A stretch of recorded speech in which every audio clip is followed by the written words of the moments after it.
that's the end of my presentation.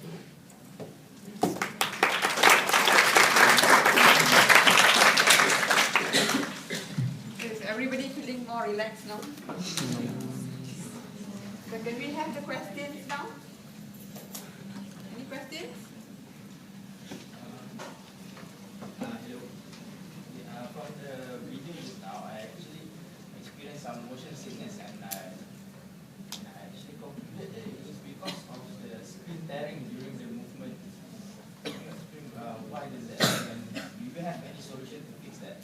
Actually, Yes, no. okay, thank you for your question. Because actually, VR therapy is not a video, and what I have did here is nothing to do with the actual way to conduct a therapy test. Because this is a passive mode. Passive mode meaning that there's no VR at all. It's just a plain video we are showing. Because to be active in an actual VR system is that you will have to wear the HMD and you can turn yourself. When you render a video, it is bound to lag or jerk, and the movement is bound to not be as smooth as when you're actually going through the application. But I cannot bring all the VR equipment here. There's a tracker, there's HMD, and it's like a big desk in our lab there, so it's not practical. So what happened is that the doctor just say in order to present your research that they can understand is just render a quick video so that they can understand.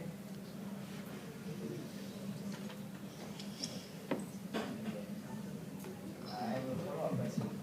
So if you are using the what do you call it, the VR machines, tools, everything, there won't be any jittery movement. Will there be any jittery movement like in the video? Yeah, actually, Reza is also my teammate, and what he mentioned before is that the latency rate is very smooth, and I've tested it myself as I showed you in the slide. But what happens is that, of course, video rendering does tend to lag in certain areas.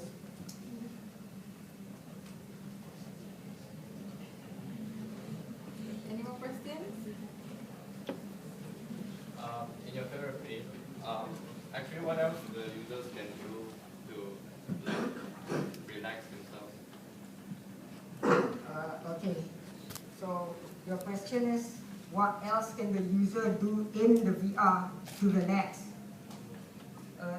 Actually, what the initial plan is that before they begin the therapy, because it's recommended by the doctor that you have varieties of scenes, because some people are even afraid of the forest, so they might not even feel relaxed in a forest.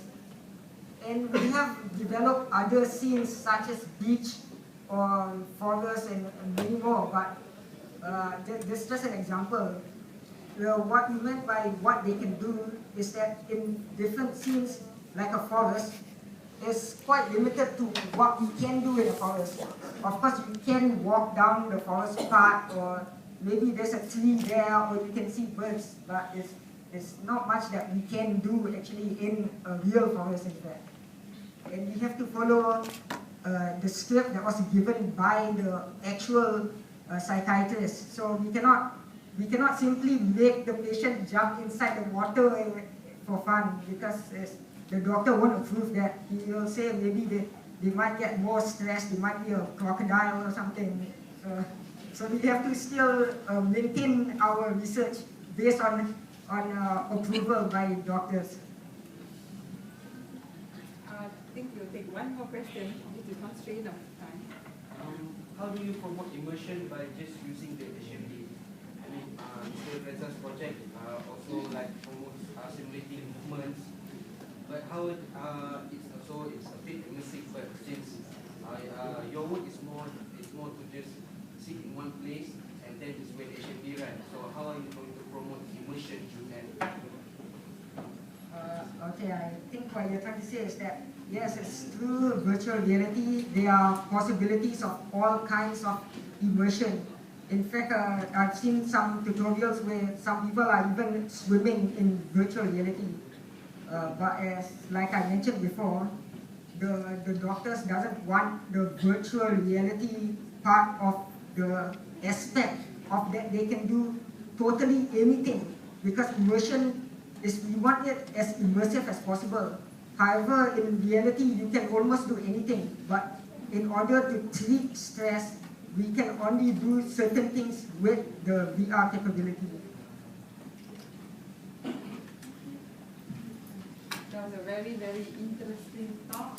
Okay, I think Imran deserves a round of applause.